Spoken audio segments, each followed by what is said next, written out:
ఎమ్మెల్యేగా గెలిపించుకున్నటువంటి నాకు అత్యంత సన్నిహితుడైనటువంటి జిఎంఆర్ గారికి, వేదిక అలంకరించిన గౌరవ శాసన సభ్యులు శ్రీహరి ముదిరాజ్ గారికి, మేఘారెడ్డి గారికి, కార్యకర్తల గుండె చప్పుడు వినిపించే అనిరుద్ రెడ్డి గారికి, వేదిక మీద ఉన్నటువంటి కాంగ్రెస్ పార్టీ నాయకులందరికీ, ఇక్కడ ఉన్నటువంటి ఇవాళ రాష్ట్రంలో కాంగ్రెస్ పార్టీ అధికారంలో ఉన్న రేవంత్ రెడ్డి గారు ముఖ్యమంత్రి అయినారంటే, పొంగులేటి శ్రీనన్న మంత్రి అయినారంటే, ఇక్కడ ఉన్నటువంటి శ్రీహరన్న, మదన్న, అనిరుదన్న, మేఘారెడ్డి అన్న శాసన సభ్యులు అయినారంటే దానికి ముఖ్య కారణమైనటువంటి ఇక్కడ ఉన్నటువంటి కాంగ్రెస్ పార్టీ కార్యకర్తలకు, పాత్రికేయ మిత్రులకు అందరికీ పేరు పేరున నమస్కారం తెలియజేస్తున్నాను. ఇవాళ తెలంగాణ రాష్ట్రంలో ప్రజా పాలన కొనసాగుతుంది. కాంగ్రెస్ పార్టీ అధికారంలో ఉంది. కాంగ్రెస్ పార్టీ ఇవాళ తెలంగాణ రాష్ట్రంలో అధికారంలోకి రావడానికి అనేక కారణాలలో నన్ను కనుక ఎవరన్నా పిలిచి రెండు ముఖ్యమైన కారణాలు, ఇవాళ రాష్ట్రంలో ప్రజాపాలన జరగడానికి, కాంగ్రెస్ పార్టీ అధికారంలోకి రావడానికి రెండు ముఖ్యమైన కారణాలు అడిగితే నేను చెప్పే రెండు ముఖ్యమైన కారణాలు, ఒకటి మన బిడ్డ, మన పాలమూరు ముద్దు బిడ్డ రేవంత్ రెడ్డి గారు పిసిసి అధ్యక్షుడు అవడం. రెండవ ముఖ్యమైన కారణము ఉమ్మడి ఖమ్మం జిల్లాలో కాంగ్రెస్ పార్టీ జెండా రెపరెపలాడేటట్టుగా చేసి కేసీఆర్ గడిలను బద్దలు కొట్టినటువంటి పొంగులేటి శ్రీనివాస్ రెడ్డి గారు బీఆర్ఎస్ పార్టీకి వ్యతిరేకంగా ఈ పాలన అంతమొందించాలని మన మీద నమ్మకంతో, సోనియమ్మ మీద నమ్మకంతో, చేయూత మీద నమ్మకంతో మూడు రంగుల కాంగ్రెస్ జెండా పట్టుకొని కాంగ్రెస్ పార్టీలోకి శ్రీనివాస్ రెడ్డి గారు రావడం. శ్రీనివాస్ రెడ్డి గారు కాంగ్రెస్ పార్టీలోకి రాకముందు 6 నెలల ముందు నాకు ఇంకా గుర్తుంది, ఢిల్లీలో ఒక ముఖ్యమైన సమావేశం జరుగుతుంది. ఆనాడు ఇంకా పరిస్థితి రాష్ట్రంలో ఎట్లున్నదంటే మీకు అందరూ కూడా తెలుసు.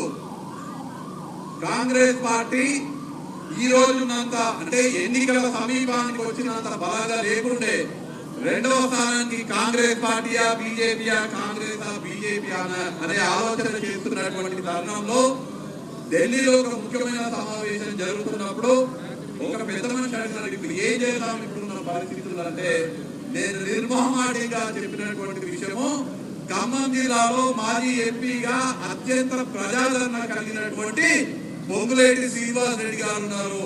వారిని మన పార్టీలో చేర్చుకుంటే బీజేపీ కథమైపోతుంది, కాంగ్రెస్ పార్టీకి మద్దతు ఉంది రాష్ట్రం మొత్తం, కాబట్టే పొంగులేటి గారు కాంగ్రెస్ వచ్చినారని మొత్తం వాతావరణం మొత్తం కూడా మారుతుంది, వారిని చేర్చుకుందాము, ఖచ్చితంగా కాంగ్రెస్ పార్టీ జెండా రెపరెపలాడుతుంది తెలంగాణలో అనే మాట చెప్పడం జరిగింది.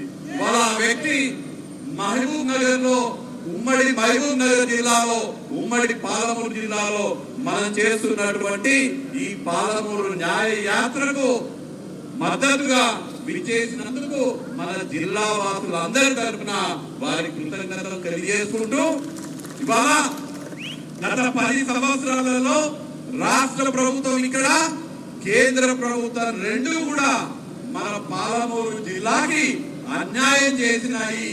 అన్ని రంగాలలో, సాగునీటి రంగం కానీ, విద్య, ఆరోగ్య వసతుల కల్పనలో కానివ్వండి, రవాణా వసతులు కల్పించడంలో కానివ్వండి, సంక్షేమంలో కానివ్వండి, అన్ని రంగాలలో మన జిల్లాకి అన్యాయం చేస్తున్నారు. ఇవాళ మన బిడ్డ, మన పాలమూరు బిడ్డ రేవంత్ అన్న ముఖ్యమంత్రిగా ఉన్నారు. ఎంతో కష్టపడి ప్రజల కోసం పనిచేసేటువంటి శాసన సభ్యులు 14 నియోజకవర్గాలలో 12 మంది వాళ్ళ కాంగ్రెస్ పార్టీ శాసన సభ్యులు మన ఉమ్మడి మహబూబ్ నగర్ జిల్లాలో ఉన్నారు. రాష్ట్రంలో కాంగ్రెస్ అధికారంలో ఉంది. మన ముందు బిడ్డ రేవంత్ రెడ్డి గారు ముఖ్యమంత్రిగా ఉన్నారు. ప్రజల కోసం పనిచేసే సీఎంఆర్ లాంటి, మేఘారెడ్డి లాంటి, ఇంజనీర్ లాంటి అన్నుజన లాంటి అలాగే వీళ్ళపల్లి శంకర్ లాంటి ఎన్ఎం శ్రీనివాస్ రెడ్డి గారు లాంటి వర్ణికమ్మ లాంటి ఎమ్మెల్యేలు వాళ్ళు మనకున్నారు.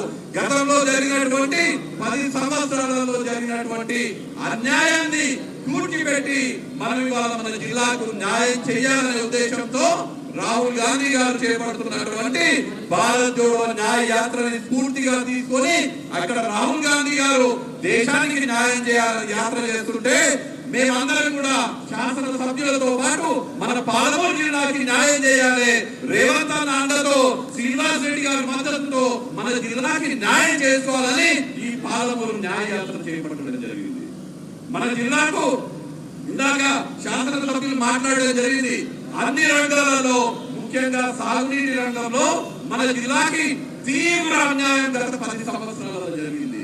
ఇవాళ ఏ పడికైనా నీళ్లు వాడుతున్నాయంటే గతంలో 10 ఏళ్ల క్రితం మనం కట్టినటువంటి కల్వకుర్తి, నెత్తెపాడు, భీమా, కోయిల్ సాగర్, సరళ సాగర్ ఈ ప్రాజెక్టుల ద్వారా నీళ్లు వస్తున్నాయి. కానీ గత 10 సంవత్సరాలలో రాష్ట్రంలో అధికారంలో ఉన్నటువంటి టిఆర్ఎస్ పార్టీ ఒక్క మడిని కూడా తగ్గినటువంటి పాపాలను లేదు. నేను చెప్పడం జరిగింది. జూపల్లి కృష్ణారావు గారు నేను గణాంకాల్లోకి వెళ్తే మనం అధికారంలో ఉన్నప్పుడు కృష్ణా జిల్లాల నుంచి సగటున ప్రతి సంవత్సరం 262 టీఎంసీల నీటిని వినియోగించుకునే వాళ్ళు కృష్ణా బేసిన్లో మనం అధికారంలో ఉన్నప్పుడు. అంటే 10 ఏళ్ల క్రితం మనం అధికారంలో ఉన్నప్పుడు ప్రతి సంవత్సరము 262 టీఎంసీలని కృష్ణా జిల్లాలను వాడుకుంటే ఈ దద్దమ్మలు అసమర్థులు అధికారంలోకి వచ్చినాక వాళ్ళు సగటున ప్రతి సంవత్సరం కృష్ణా నది నుంచి వాడిన జలాలు కేవలం 212 టీఎంసీలు మాత్రమే. అంటే మనకన్నా 50 టీఎంసీలు ప్రతి సంవత్సరం తక్కువగా కృష్ణా నది నుంచి వీళ్ళు తీసుకునేటోళ్ళు. అంటే ఇక ప్రాజెక్ట్ కట్టినట్టు నీళ్ళు ఏడిచ్చినట్టు మనం 50 టీఎంసీలు ఎక్కువ వాడేటోళ్ళు మనం అధికారంలో ఉన్నప్పుడు. టీఆర్ఎస్ అధికారంలోకి వచ్చినాక మనకన్నా 50 టీఎంసీలు తక్కువ తీసుకొచ్చింది. వాళ్ళు చేసింది ఏంటంటే మనం ప్రారంభించినటువంటి పాలమూరు రంగారెడ్డి లిఫ్టిగేషన్ ని కాంగ్రెస్ పార్టీ అధికారంలో ఉన్నప్పుడు అడ్మినిస్ట్రేటివ్ శాంక్షన్ ఇచ్చి మనం ప్రారంభిస్తే వాళ్ళు వచ్చి వాళ్ళ ఎమ్మెల్యేలు దాంట్లో కమిషన్ రీడిజైన్ చేసి పాలమూరు రంగారెడ్డి ప్రాజెక్ట్ ని కేవలం దాంట్లో వచ్చే 1000 కోట్ల కమిషన్ కోసం ప్రాజెక్టులు రీడిజైన్ చేసి మన నోట్ల మందు కొట్టినటువంటి పాపమే ఇవాళ వాళ్ళందరూ కూడా ఇక్కడ ఉన్నటువంటి వీరుల చేతుల తుక్కుగా ఓడిపోవడానికి అదే శాపం అని సందర్భంగా తెలియజేస్తుంది. సాగునీటి రంగమే కాదు, ఇందాక మదన చెప్పిండు కొత్తగూడల ఆనాడు కాంగ్రెస్ ప్రభుత్వం ఉన్నప్పుడు ఉన్నటువంటి 6 పడకల హాస్పిటల్ ఉంది తప్ప 10 సంవత్సరాలలో ఏం చేయలేదు. కానీ ఎన్నికల ముందుకు ఏం చెప్పిండు, నేను ముఖ్యమంత్రి అయితే మేము అధికారంలోకి వస్తే ప్రతి జిల్లా కేంద్రంలో మల్టీ స్పెషాలిటీ హాస్పిటల్ కట్టిస్తా, రాష్ట్రంలో 6 నిమ్సర్ హాస్పిటల్ కట్టిస్తా, ప్రతి మండలంలో 30 పడకల హాస్పిటల్ కట్టించే బాధ్యత నాదే కేసీఆర్ చెప్పిండు. కానీ కొత్తకోట లాంటి ప్రాంతంలో కూడా ఇంత జనాభా ఉండేటువంటి ప్రాంతంలో కూడా ఇంకా 6 పడకల హాస్పిటల్ ఉంది తప్ప 30 పడకల హాస్పిటల్ రాలేదు. కానీ వాళ్ళ మదన గర్వంగా చెప్తున్నాడు, నేను ముఖ్యమంత్రి దగ్గరకు పోయినా, ముఖ్యమంత్రిని అడిగినా, ముఖ్యమంత్రి సహకారంతో పొంగులేటి శ్రీనివాస్ రెడ్డి గారి సహకారంతో కొత్తకోట మండలానికి 50 పడకల హాస్పిటల్ రాబోతుంది. గతంలో అన్యాయం జరిగింది, ఇవాళ న్యాయం జరగబోతుంది. దేవరకద్ర నియోజకవర్గానికి పాలమూరు జిల్లాకి న్యాయం జరగబోతుంది. అదే విధంగా శాసన సభ్యులందరూ కూడా మన జిల్లాలో ఉన్నటువంటి 12కి 12 శాసన సభ్యులందరూ కూడా ప్రజలతో మమేకమై ప్రజల కష్ట సుఖాలు తెలిసి ప్రజల కోసం పాటుపడాలనుకునేటువంటి శాసన సభ్యులు ఉన్నారు. కానీ గతంలో ఉన్నటువంటి శాసన సభ్యులు లెక్క భూ కబ్జా చేయాలనో, భూమి సెటిల్మెంట్ చేయాలనో, లేదంటే నల్లమట్ట ఉష్క నల్లమట్టి ఇవన్నీ దోచుకొని శాసన సభ్యులు కాలేదు. వీళ్ళందరూ చదువుకున్న వ్యక్తులు. వాళ్ళు 10 తరాలకు సరిపోయే ధనాన్ని సంపాదించుకున్నారని మిత్రులు చెప్తున్నారు. మన వాళ్ళేమో 10 జన్మలకు సరిపోయే కార్యకర్తల ప్రజల అభిమానాన్ని మన నాయకులు సంపాదించుకున్నారు. అది మన నాయకుల గొప్పతనం.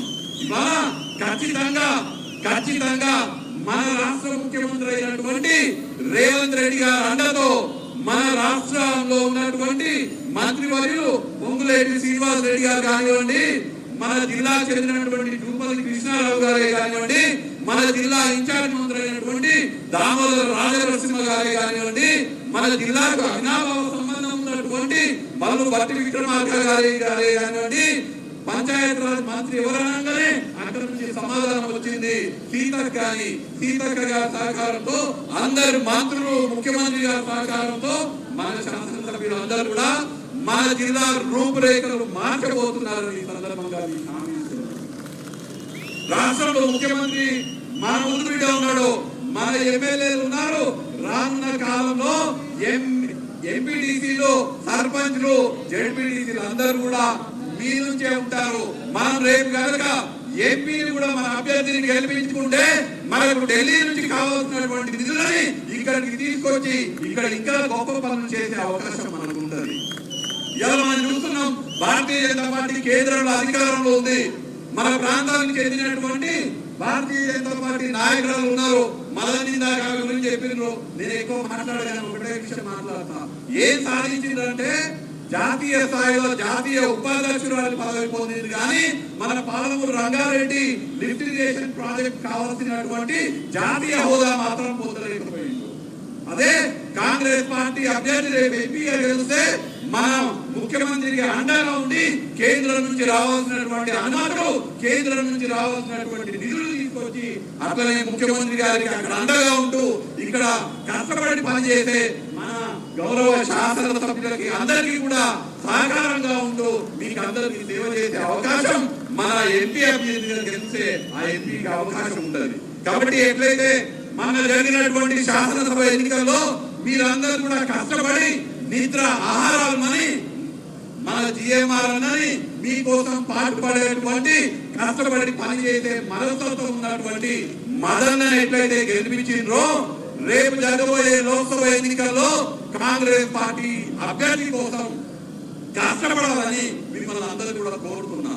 నాకు ఇంకా గుర్తుంది, గత 2019 లోక్సభ ఎన్నికల్లో చాలా క్లిష్ట పరిస్థితుల్లో మనం ఇదే ప్రాంతంలో ఇదే చౌరస్తాలో అసైడ్ మీటింగ్ పెట్టుకున్నాం. ఆ రోజు మంత్రి సీనని మనమే అడిగినాం, అన్న కాంగ్రెస్ పార్టీలోకి రండన్నా, మీరు వచ్చి మాకు బలోపేతం చేయండి అంటే అప్పుడే మంత్రి సీన కాంగ్రెస్ లో చేరింది. నాకు ఇంకా గుర్తుంది. ఆనాడు మీరు అందరూ కూడా 2019 మే మంత్రి చేసినప్పుడే నాకు దావతీయాలి. సీనన్న ఈ సీనన్న ఎంతో కష్టపడితే మంత్రి అయిండు, నువ్వు ఏ కష్టం లేకుండా నేను మంత్రి 2019లో ఎంతో క్లిష్టమైనటువంటి పరిస్థితుల్లో కూడా మీరు చాలా కష్టపడి ఎంపీ ఎలక్షన్ లా నా కోసం పనిచేసారు. 2019లో చాలా కష్టపడి పనిచేసారు, చాలా క్లిష్ట పరిస్థితుల్లో. ఆ రోజు ఇంకా గుర్తు, మదన్ అయితే అసలు పోటీ చేస్తున్నది వంశీచంద్ర రెడ్డి కాదు, నేనే పోటీ చేస్తున్నా అన్నట్టుగా ఆయన భుజస్కంధాల పైన బాధ్యత మొత్తం మోసి ఆ రోజు మదన్న పార్టీ కోసం పనిచేయడం జరిగింది. అదే విధంగా రానున్న ఎన్నికల్లో కూడా మీరందరూ కూడా కాంగ్రెస్ అభ్యర్థి కోసం కష్టపడి పని చేయాలని మా అందరినీ కూడా కోరుకుంటూ, రేపు ఎట్లుండాలంటే ward member Congress, sarpanch Congress, MPTC Congress, ZPTC Congress, MLA already Congress ఉన్నాడు, ఎంపీ కాంగ్రెస్ కావాలి, ముఖ్యమంత్రి కాంగ్రెస్ ఉన్నాడు, పైన రాహుల్ గాంధీ కూడా గెలిచి ప్రధానమంత్రి అయ్యి రాహుల్ గాంధీ కాంగ్రెస్ ప్రధానమంత్రిగా ఉండాలి. అప్పుడు మనం ఏదంటే అది గల్లీ నుండి ఢిల్లీ దాకా ఏ పని కావాలంటే ఆ పని చేసుకోవచ్చు అనే మాట తెలియజేస్తూ, మీరందరూ కూడా ఇంత పెద్ద ఎత్తున ఇక్కడ విచ్చేసినందుకు మీకందరికీ కృతజ్ఞతలు.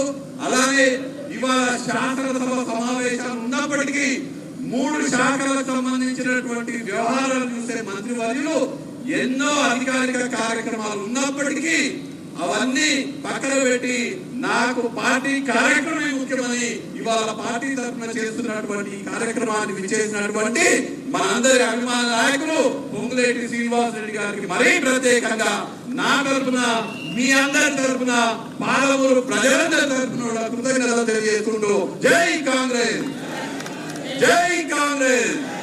సోనియా గాంధీ గారి నాయకత్వం, మల్లికార్జున ఖర్గే గారి నాయకత్వం, రేవంత్ రెడ్డి గారి నాయకత్వం, పొంగులేటి శ్రీనివాస్ రెడ్డి గారి నాయకత్వం, జిఎంఆర్ గారి నాయకత్వం, కాంగ్రెస్ కార్యకర్తల నాయకత్వం. జై కాంగ్రెస్.